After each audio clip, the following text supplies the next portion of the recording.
In September of 1939, World War II began.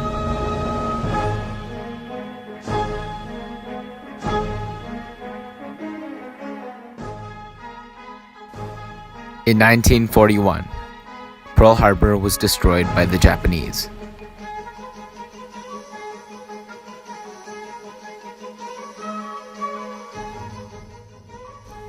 Thousands of Americans died.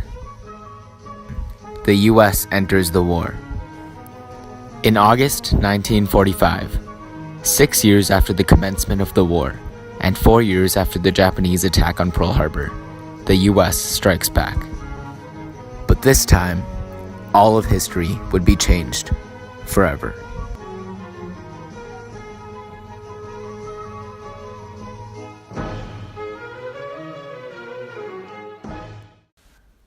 In 1938, nuclear fission was discovered by German chemists Otto Hahn and Fritz Strassmann.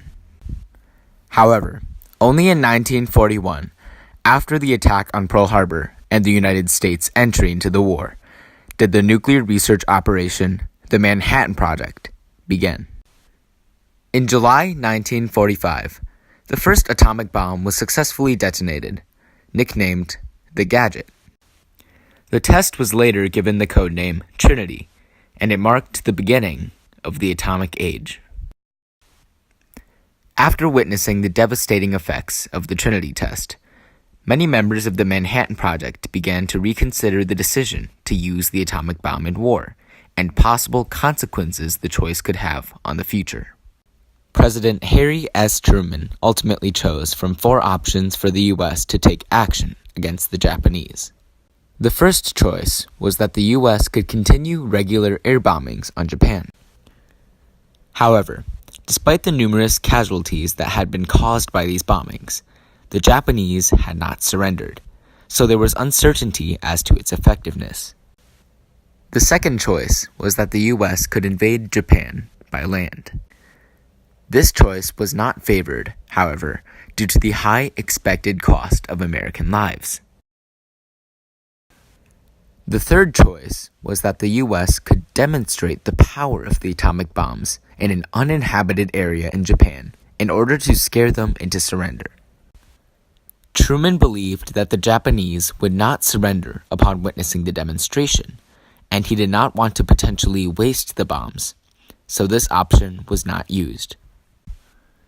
The fourth and final choice was that the U.S. could drop the atomic bomb on a populated Japanese city.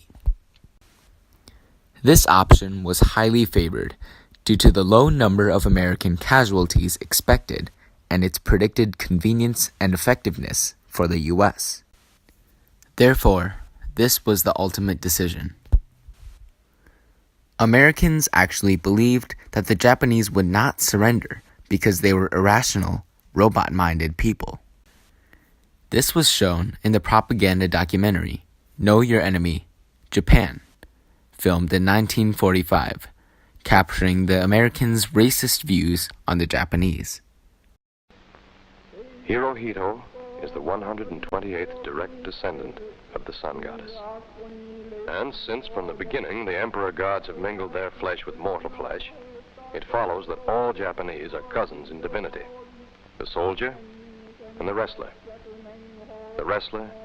and the priest, the woman in the rice fields, the factory worker, the geisha girl, the businessman, the diplomat, the fisherman off California. All are members of one family whose blood is superior to the blood of any other race on earth because it is mixed with the liquid sunshine of the gods. And what's more, they believe it.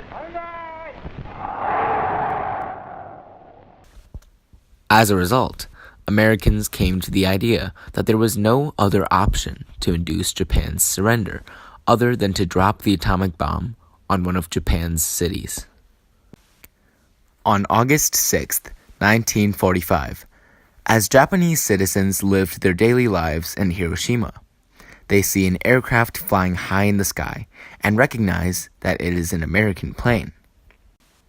This was when the Boeing B-29 Superfortress bomber, Enola Gay, piloted by Brigadier General Paul Tibbets, released Little Boy on Hiroshima.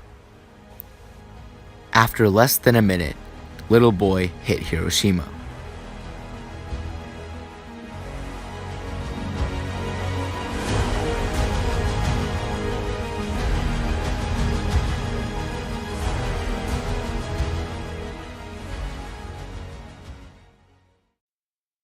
On August 9th, 1945, 3 days after the bombing of Hiroshima, Fat Man was dropped on Nagasaki by B-29 bomber Boxcar, piloted by Officer Charles Sweeney.